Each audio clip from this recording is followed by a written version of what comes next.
Class 10th physics में chapter है machine. ये आईसीएसई बोर्ड में है, काफ़ी इंटरेस्टिंग पार्ट है और इस पे थ्योरी और न्यूमेरिकल दोनों आता है। तो चलिए हम फिजिक्स में देखते हैं मशीन। तो मशीन से तो मोस्टली आप लोग फैमिलियर ही हैं। किसी भी मशीन से हम लिटिल एफर्ट पे कन्वीनियंटली लार्ज अमाउंट का आउटपुट या वर्क पाते हैं। जैसे हैवी वेट लिफ्टअप करना है तो हम डायरेक्ट लिफ्टअप ना करके इसको क्रेन के थ्रू उठा सकते हैं। अगर हमें कहीं भी नट बोल्ट ओपन करना है या टाइट करना है तो इस पैनल का इस्तेमाल कर सकते हैं। अगर हमें इस वॉल को डिमोलिश करना है तो हम एफर्ट करके डिमोलिश कर सकते हैं, बट लिटिल एफर्ट के लिए हमारे पास बुलडोजर होगा। तो मशीन का मतलब क्या? Devices through which large output can be obtained by applying a little effort. Low effort पे लार्ज आउटपुट पाना या लिटिल एफर्ट पे आपको ज़्यादा वर्क डन मिल पाना इज द प्रोसीजर और सिग्निफिकेंस ऑफ मशीन। मशीनों को हम चार वजहों से यूज कर सकते हैं। जैसे हैवी लोड उठाना है तो हम लिटिल एफर्ट पर हैवी लोड को डिस्टर्ब कर सकेंगे थ्रू द मशीन। सबसे पहला तो यही है कि to overcome the heavy load by applying a little effort. दूसरा होता है पॉइंट ऑफ एप्लीकेशन चेंज करना टू अ कन्वीनियंट पॉइंट। जैसे हम साइकिल की बात कर रहे हैं, साइकिल में जो पैडल है वो एक टूथ व्हील पे लगा होता है। दो टूथ व्हील होती हैं, एक छोटी एक बड़ी। इसमें इस तरीके से टूथ बने होते हैं। This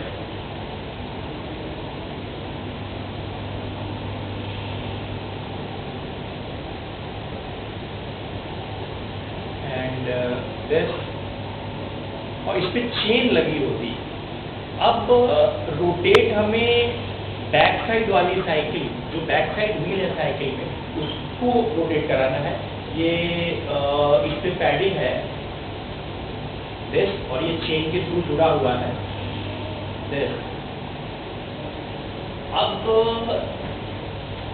ये इस डायरेक्शन में आगे बढ़ने वाली है। आप एफर्ट यहाँ लगाते हैं और इस एफर्ट को through this big wheel and chain transfer करते हैं टू दिस स्मॉल व्हील, और ये पीछे जुड़े पहिए को तेजी से रोटेट कराता है। हम देखेंगे या आपने लोअर क्लास में गियर का कॉन्सेप्ट पढ़ा होगा कि गियर कैसे काम करते हैं। तो this is a basic gear. तो कई बार ऐसा होता है कि हम कन्वीनियंटली अगर वर्क करना चाहते हैं तो मशीन से हम इजीली पॉइंट ऑफ एप्लीकेशन को चेंज कर लेते हैं। और अच्छा एग्जाम्पल ले लीजिए, पहिए की स्पीड बढ़ाने के लिए आपके पैर में एक्सीलेटर दिया जाता है या फिर हाथ में एक्सीलेटर दिया जाता है। ये जो एक्सीलेटर की पोजीशन है that is the second application of machine, कि आप जो फोर्स है उसको कन्वीनियंट पॉइंट पे ट्रांसफर कर सकते हैं to obtain a large output. तीसरा जो बेनिफिट है that is velocity ratio. Velocity ratio का मतलब आप लिटिल एफर्ट पे बहुत ज़्यादा वेलोसिटी पा सकते हैं। फॉर एग्जाम्पल, आप जब तक इसका एक रोटेशन कराएंगे उतने देर में इसका मेनी रोटेशन होगा। तो अगर आपने पैडल पर एफर्ट करके इसका एक रोटेशन पूरा कराया तो उस दौरान ये कई रोटेशन पूरा करेगा। अकॉर्डिंगली इसके साथ अटैच जो व्हील होगी वो काफ़ी ज़्यादा रोटेशन कवर करेगी। अकॉर्डिंगली इसके एक रोटेशन में इसका मेनी रोटेशन है और इसके मेनी रोटेशन की वजह से आप एक लार्ज डिस्टेंस कवर करने वाले हैं। तो यहाँ वेलोसिटी रेशियो जो है वो हाई होगा। वेलोसिटी रेशियो का मतलब लिटिल एफर्ट पे वेलोसिटी का बढ़ना। तो दो चीज होता है, लिटिल एफर्ट पे लार्ज आउटपुट पाना, this is called mechanical advantage, और लिटिल एफर्ट पे वेलोसिटी बढ़ा लेना। तो दो एडवांटेज है। मशीनों के थ्रू वेलोसिटी बढ़ाना इज अनदर थिंग, ये हम वेलोसिटी रेशियो के टर्म में डिस्कस करेंगे। और मशीन के थ्रू एफर्ट को रिड्यूस करना, इसको हम मैकेनिकल एडवांटेज के थ्रू डिस्कस करेंगे। और चौथा जो एप्लीकेशन आता है वो पॉइंट ऑफ एप्लीकेशन को चेंज करना है। तो यहाँ अगर हम लैंग्वेज के टर्म में आपको बताएं कि what are the significances of the machine और why we use to prefer the machine, तो सबसे पहला एप्लीकेशन आता है लिफ्टिंग और heavy load by applying of less effort. दूसरा, changing the point of application of effort to a convenient point. इसमें एक एग्जांपल और दे सकते हैं, अगर आप किसी हैवी चीज को डायरेक्ट उठाने की कोशिश करें तो शायद आपको ज़्यादा मेहनत लगे, लेकिन अगर उस हैवी लोड को आप रस्सी से बांधते, पासिंग ओवर द पुली और देन खींचते, तो आपके लिए खींचना आसान होता इन कंपैरिजन टू उठाना। इसको हम कहते हैं changing the point of application of effort to a convenient point. आपके पास वेलोसिटी गेन हो गया एक, और आपके पास लास्ट आता है changing the direction of effort. जैसे अभी मैंने किसी वेट को डायरेक्ट लिफ्ट अप करने के कंपैरेटिवली उसको पुली के थ्रू खींचने में ज़्यादा आसान होने की बात कही। तो इस तरीके से मशीनों के 4 एप्लीकेशन आपको मिलते हैं, लिफ्टिंग और heavy load by applying a little effort, changing the point of application of the effort to a convenient point, changing the direction of effort and obtaining of gain in speed। इतनी चीजें आपको machine से मिलने वाली हैं। हम इन सब चीज़ों को बेसिकली 2 तरह की मशीनों के लिए चेक करेंगे, एक लीवर और एक पुली। पुली में 2 है, स्टैटिक एंड डायनेमिक। उससे पहले हम आते हैं कुछ टर्म्स हैं यहाँ मशीन में। टर्म्स में जैसे है एफर्ट।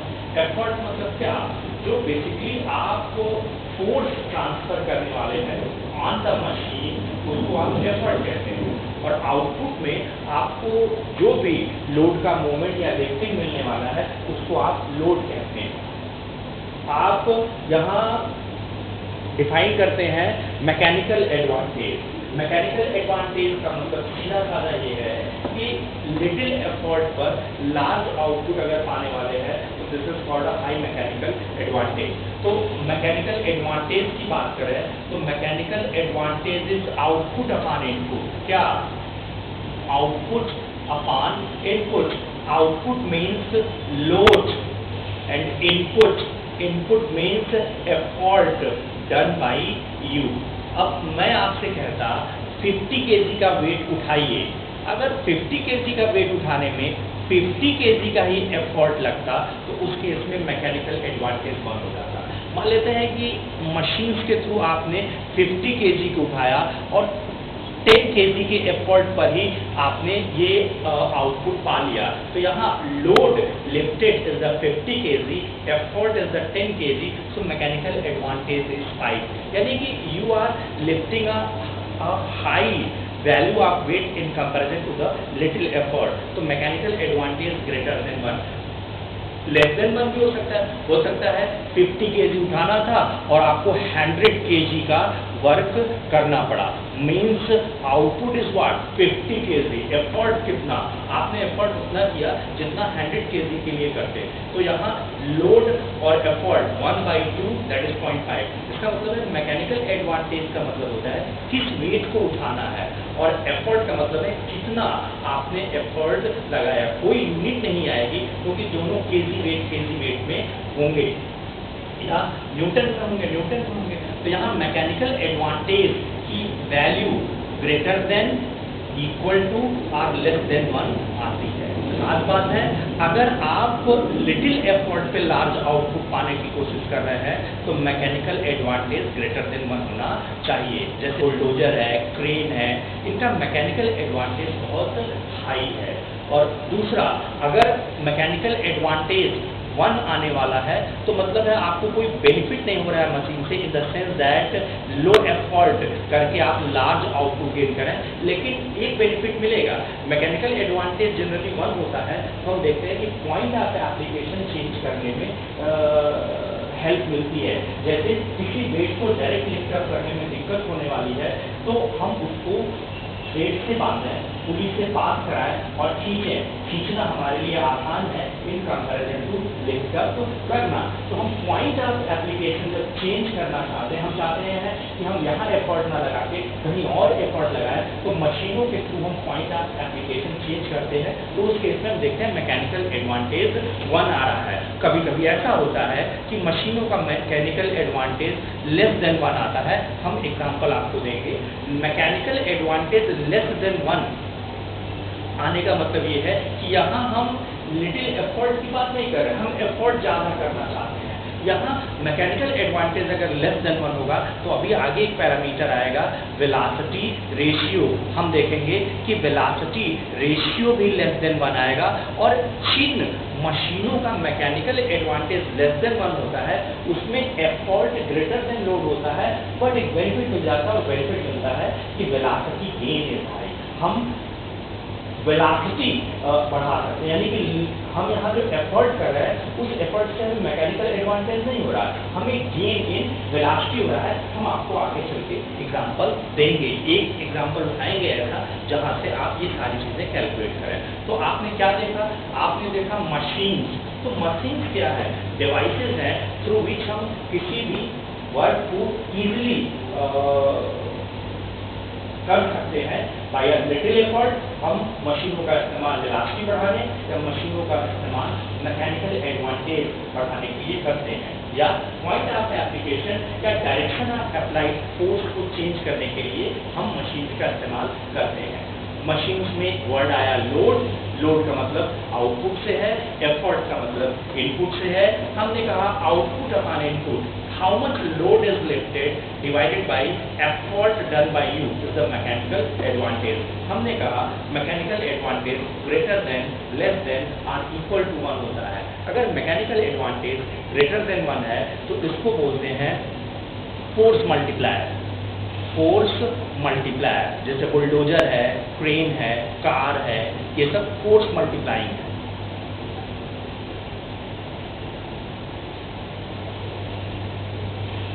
ठीक है, मैकेनिकल एडवांटेज अगर 1 आ रहा है तो ये आप पॉइंट ऑफ एप्लीकेशन आप फोर्स चेंज कर रहे हैं।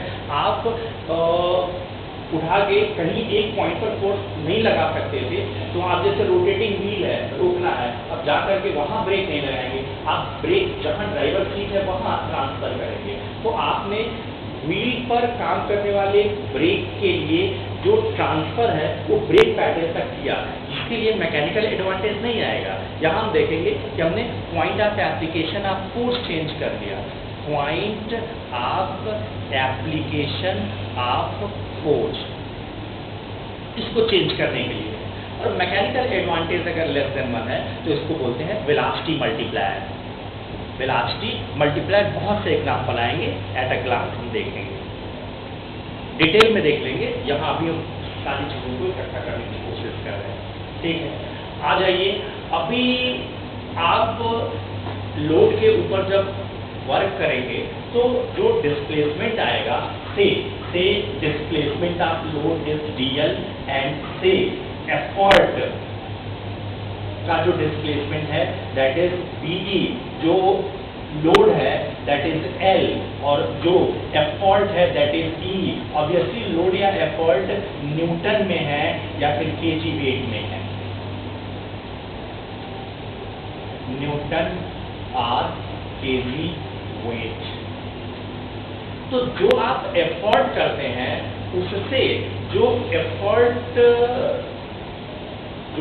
करते हैं उसका जो डिस्प्लेसमेंट है दैट इज DE, और बदले में लोड जो मूव करता है अगर उसका डिस्प्लेसमेंट DL है तो effort done on machine multiplied by displacement of effort is the measurement of work input. यहाँ आपके पास एक वर्ड आने वाला है इनपुट वर्क। इनपुट वर्क का मतलब एफर्ट कितना मल्टीप्लाइड बाय एफर्ट का डिस्प्लेसमेंट कितना। और अगर आप W आउट लिख रहे हैं, वर्क आउट, तो वर्क आउट का मतलब है कितने लोड को उठाया और वो कितनी दूर शिफ्ट हुआ, that is this is displacement of load. एक एग्जांपल आपको दिखा देते हैं। अगर आप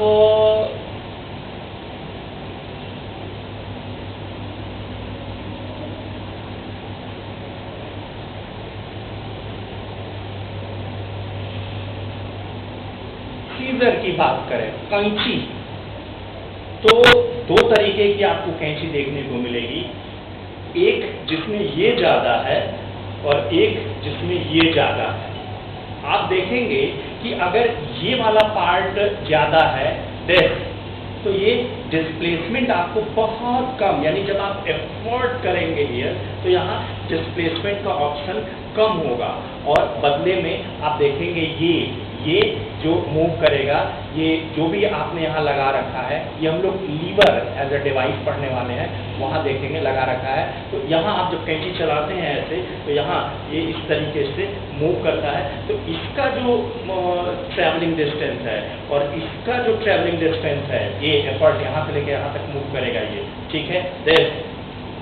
जैसे मेटल काटने वाले को प्लायर या शीयर कहते हैं आप, और आप देखेंगे उसका लेंथ ब्लेड लेंथ छोटा है, मीन्स ये अगर हम छोटा कर दें तो ये as a metal sheet cutter हो जाएगा, क्योंकि मेटल शीट कटर में हम देखेंगे कि जो एफर्ट है वो लिटिल होगा और बदले में यहाँ कटिंग ज़्यादा होगी। हम इससे बाहर निकल रहे हैं क्योंकि वो हम अलग से डिस्कस करेंगे। फिलहाल हम सिर्फ इतना कह रहे हैं कि अगर हम ई एफर्ट कर रहे हैं and displacement of effort is D, और बदले में जो लोड है एल वैल्यू का वो डीएल डिस्प्लेसमेंट शो कर रहा है, तो हमारे पास दो टर्म आ रहे हैं, work in and work out.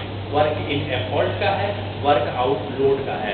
Now the ratio of output work to input work is called the efficiency of the system. efficiency of the system, efficiency आप ऐसे कह सकते थे, वर्क इन और work out, output upon input. अगर आप work out upon work in का ratio ले तो this is called the efficiency. अगर ये इफिशियंसी है तो work out is the load into displacement of load upon effort into displacement of effort. ये वर्ड आया इफिशियंसी। हम अभी एक्सप्लेन करेंगे इफिशियंसी का क्या मतलब है। दूसरी चीज यहाँ एक वर्ड आएगा वेलोसिटी रेशियो, देख लेते हैं जरा वेलोसिटी रेशियो क्या है। अगर हमने टी टाइम तक एफर्ट किया और एफर्ट का डिस्प्लेसमेंट डी है, जैसे हम एक वेट को थ्रेड से बांध रहे हैं, passing over the pulley, and यहाँ अब इसको पकड़कर खींच रहे हैं, तो यहाँ जो हम थ्रेड लेंथ खींचेंगे दैट इज ये हो जाएगा एफर्ट डिस्प्लेसमेंट कितना, और उसी टाइम में ये जो अपना मूवमेंट शो करेगा वो मूवमेंट हो जाएगा डिस्प्लेसमेंट ऑफ लोड, ये हो जाएगा डिस्प्लेसमेंट ऑफ एफर्ट। जब आप पैडल पर एफर्ट देते हैं, ये टूथ व्हील है जिसमें पैडल लगा हुआ है,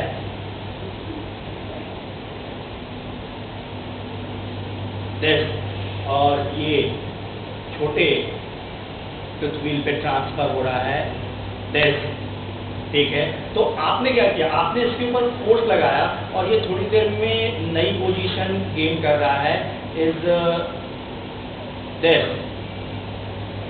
यहाँ गेन कर रहा है। पैडल तो ऐसे ही रहने वाला है, पैडल तो ऐसे,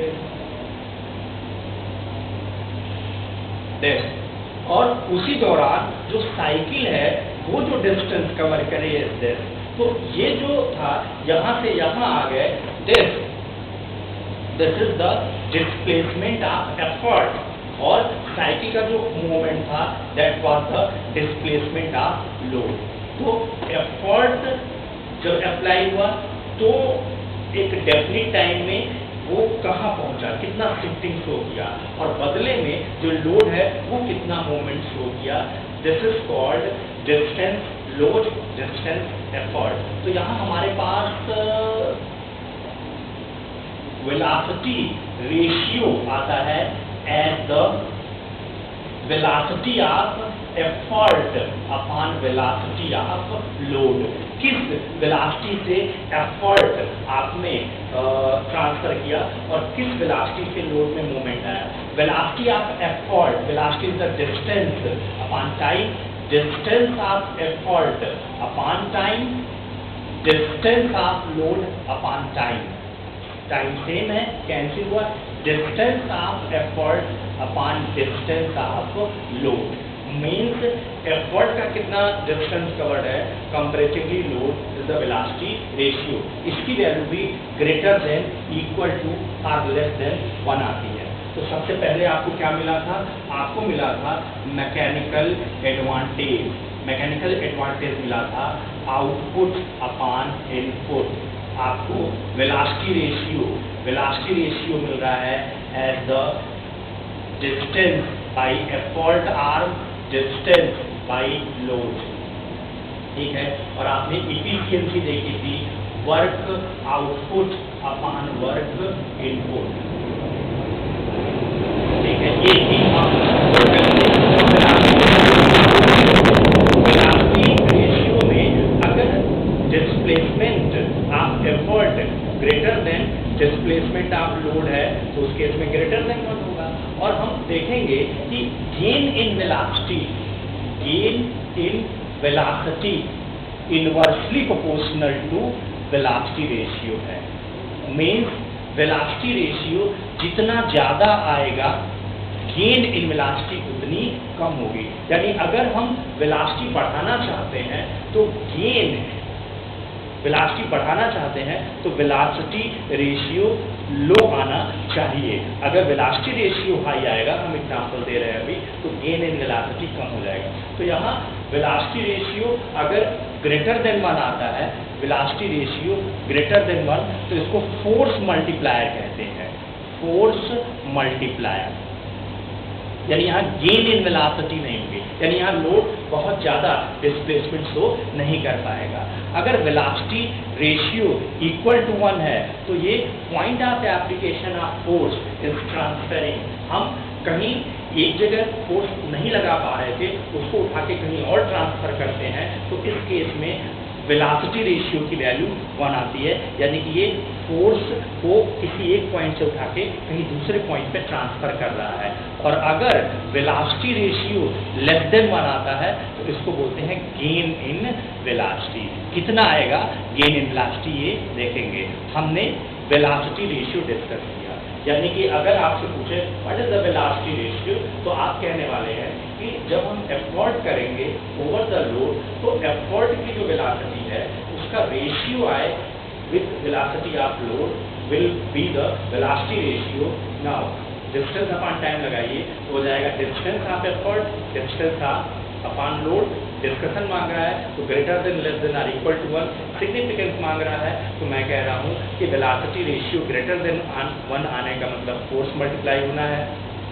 वेलोसिटी रेशियो 1 आने का मतलब है कि हम फोर्स को कहीं और ट्रांसफर कर रहे हैं, क्योंकि कन्वीनियंट प्लेस पर फोर्स होगा तो हमारे लिए अप्लाई करना आसान होगा। जैसे गियर हमारे लिए आसान है in comparison to moving the car directly, gear से हम ट्रांसफर करते हैं, ठीक है। वेलोसिटी रेशियो हमारे पास अगर लेस देन 1 है तो हम देखेंगे ये गेन इन वेलोसिटी शो कर रहा है, that is velocity multiplier.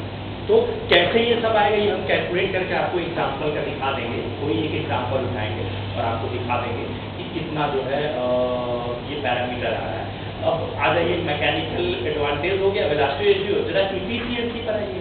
Efficiency आप कह रहे हैं कि जो आउटपुट वर्क मिलने वाला है, यानी लोड का मूवमेंट और एफर्ट का जो मूवमेंट है के लिए आप वर्क आउटपुट और वर्क इनपुट डिफाइन कर चुके थे ईटा। तो ईटा मैकेनिकल एडवांटेज और वेलोसिटी रेशियो में क्या रिलेशन आएगा ये भी देख लेते हैं, और तब एक एग्जांपल फुल प्लेस लेके दिखाते हैं आपको कि यहाँ इन सारे पैरामीटर्स का क्या मतलब है।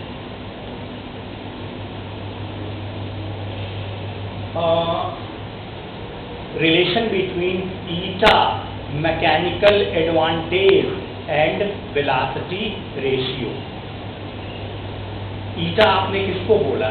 ईटा आपने बोला output upon input, output work, work output upon work input, now work होता है force into displacement, force output into displacement output upon force input into displacement input. Force output क्या है?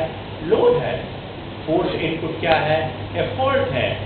डिस्प्लेसमेंट ऑफ आउटपुट क्या है? That is load. Displacement of input क्या है?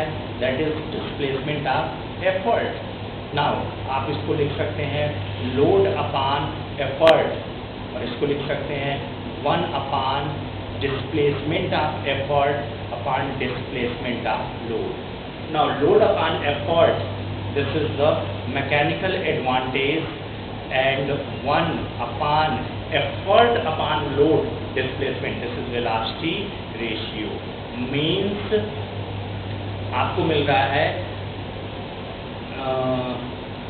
efficiency eta is equal to mechanical advantage upon velocity ratio। अब efficiency का मतलब क्या है ये जानिए। जनरली होता क्या है, इफिशियंसी का मतलब ये है कि किसी भी मशीन में जब आप इनपुट में वर्क करते हैं और बदले में आउटपुट में आप लार्ज आउटपुट पाते हैं, तो यहाँ एनर्जी वायलेशन नहीं होता है। एनर्जी वायलेशन का मतलब ऐसा नहीं कि एनर्जी बढ़ गई, एनर्जी का मतलब एनर्जी तो कंजर्व भी आनी है। आप जब मशीन के थ्रू वर्क करते हैं तो जनरली एनर्जी इनपुट और एनर्जी आउटपुट बराबर होता है। अगर ऐसा है कि एनर्जी इनपुट और एनर्जी आउटपुट बराबर है तो उस केस में एनर्जी मीन्स वर्क आउटपुट और वर्क इनपुट बराबर है तो ईटा 1 आएगा।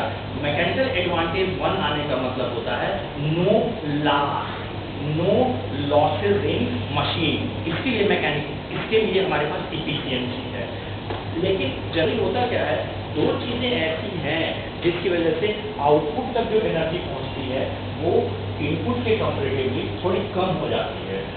अगर ऐसा है कि आउटपुट का वर्क या एनर्जी कम हो गया टू द इनपुट, तो उस केस में ईटा लेस देन 1 होगा और इस केस को हम बोलेंगे there is loss, there is loss. Generally जो रियल मशीनें हैं वो इस केस में होती हैं, यानी उनकी जो इफिशियंसी होती है वो लेस देन 1 होती है। यानी जब हम इनपुट में वर्क करते हैं on the machine as a effort तो कुछ लॉस होता है और लॉस होने के बाद वो आउटपुट में ट्रांसफर होता है। इस वजह से हमेशा आउटपुट एनर्जी इनपुट एनर्जी से रिड्यूस हो जाती है। तो इफिशियंसी क्यों कैलकुलेट करते हैं ये जानने के लिए परसेंटेज लॉस कितना है। मैकेनिकल एडवांटेज क्यों कैलकुलेट करते हैं ये जानने के लिए कि फोर्स मल्टीप्लाई हुआ या नहीं। वेलोसिटी रेशियो क्यों कैलकुलेट करते हैं ये जानने के लिए कि गेन इन वेलोसिटी मिलेगी या नहीं मिलेगी। अब आइए एक एग्जांपल लेते हैं। उससे पहले आप इस रिलेशन को देखिए, तो अगर हम यहाँ से इसको इस तरीके से लिखें, mechanical advantage is equal to eta into velocity ratio, और हम कह रहे हैं कि आइडियल मशीन अगर हम नथिंग इज गिवन तो आइडियल मशीन लेंगे, तो आइडियल मशीन अगर लेंगे तो ईटा की वैल्यू 1 होगी। इसका मतलब है mechanical advantage is equal to velocity ratio. But in actual practice eta कभी भी 1 नहीं होगा। तो हम आपको 2 वजह बता दें कि वो 2 वजह क्या है कि इनपुट में जो पावर हम देंगे आउटपुट में वो थोड़ा कम हो जाएगा। इसकी 2 मेन वजह है। पहला तो फ्रिक्शन और दूसरा है जो मशीन में पार्ट्स लगे हुए हैं उनका अपना भी तो वेट है, उन वेट में भी तो मूवमेंट है। Accordingly some energy is wasted to maintain the inner component of the machine. तो मशीन की इफिशियंसी रिड्यूस होने का मतलब ये है कि आउटपुट में उतनी एनर्जी नहीं पहुंच रही है जितनी इनपुट में आप दे रहे हैं। अब इससे हमें क्या दिक्कत है? हमें ये दिक्कत है कि अगर आइडियल मशीन है ईटा 1 है तो इस केस में मैकेनिकल एडवांटेज और वेलोसिटी रेशियो बराबर होंगे। अगर हम रियल मशीन की बात करें, क्योंकि रियल मशीन में फ्रिक्शन की वजह से और जो कंपोनेंट ऑफ द मशीन्स हैं उनके अपने वेट की वजह से इफिशियंसी की वैल्यू कम हो जाएगी। इफिशियंसी की वैल्यू कम होते ही मैकेनिकल एडवांटेज ईटा लेस देन 1.1, 0.2, 0.3 यानी mechanical advantage less than velocity ratio हो जाएगा। यानी कि नॉन आइडियल मशीन्स जो होती हैं, नॉन आइडियल या इन रियल प्रैक्टिस जो मशीन होती हैं, नॉन आइडियल और रियल प्रैक्टिस मशीन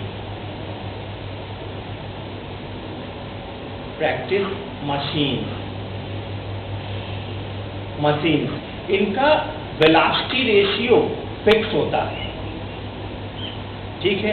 इनकी इफिशियंसी लेस देन 1 होती है और इनका mechanical advantage is equal to eta times of velocity ratio that is less than velocity ratio, यानी मैकेनिकल एडवांटेज घट जाता है। यानी फ्रिक्शन में लॉस और मशीन के कंपोनेंट की वेट की वजह से एफर्ट लॉस्ट होता है, उससे मैकेनिकल एडवांटेज घट जाता है। यानी अगर मैं कहूँ कि मैकेनिकल एडवांटेज कम हो रहा है तो मतलब है कि एफर्ट आपको बढ़ाना पड़ेगा। यानी कि मशीनों में इफिशियंसी रिड्यूस होने की वजह से थ्योरेटिकल जो मैकेनिकल एडवांटेज है और रियल जो मैकेनिकल एडवांटेज है वो डिफरेंट आ जाएगा।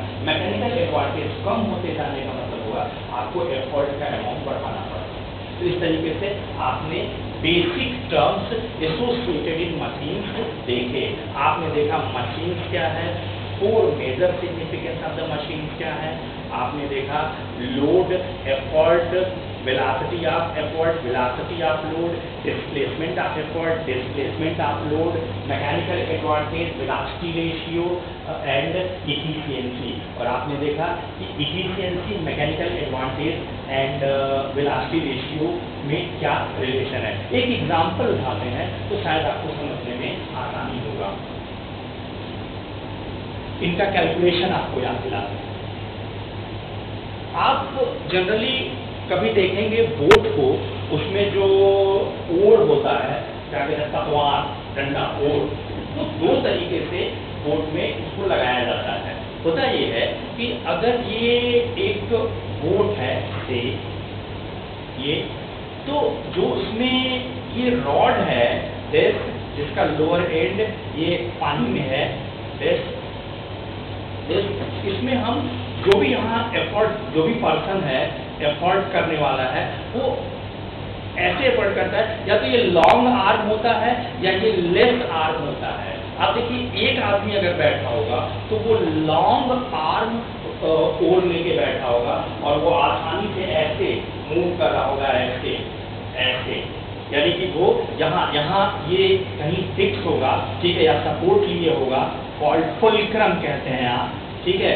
आप यहाँ एफर्ट कह रहे हैं इसको और यहाँ आप इसको एल्फा लोड, क्योंकि वाटर पुश हो रहा है, ठीक है। तो लॉन्ग आर्म ओर। और जब आप रेसिंग देखते हैं कि केरल में रेस होता है, उसमें देखते हैं ढेर सारे सब बैठे रहते हैं, उनके हाथ में जो ओर होता है वो छोटा होता है। जो छोटा ओर होता है उसमें बोट वही है, ठीक है, कि ढेर सारे पर्सन सब बैठे हुए हैं, इनके हाथ में जो ओर है, ठीक है, वो छोटा है और उन्होंने एक हैंड से उसको पकड़ रखा है, ठीक है, दैट इज फुलक्रम, और वो एफर्ट यहाँ लगाने वाले हैं ई, और लोड यहाँ, दैट इज वाटर की शिफ्टिंग यहाँ है। अब अंतर क्या है दोनों में, यहाँ क्या है, वो आराम से जो है ओर को थोड़ा सा पुश करेगा, आगे एफर्ट, फिर उसके बाद पीछे आएगा, फिर आगे, और फिर मीन्स यहाँ ये इजीली एफर्ट कर रहा है, यहाँ वेलोसिटी नहीं बढ़ रही है इसकी, यहाँ क्या हो रहा है, स्मूथ मूवमेंट है, स्मूथ मूवमेंट। ये जो स्मूथ मूवमेंट है, this is the mechanical advantage. Mechanical advantage का मतलब वो बहुत ही लिटिल एफर्ट पर आसानी से वाटर को पुश कर रहा है, एज अ रिएक्शन बोट आगे बढ़ रही है। लेकिन यहाँ मैकेनिकल एडवांटेज नहीं चाहिए, यहाँ इन्हें चाहिए गेन इन वेलोसिटी, मीन्स इनको स्पीड चाहिए। अब इन्होंने ओढ़ के अपर एंड को फेंकती है हाथ से और दूसरे एंड से ये बार बार पानी को पीछे फेंकेंगे। इस प्रोसेस में इनका वेलोसिटी गेन होगा। अगर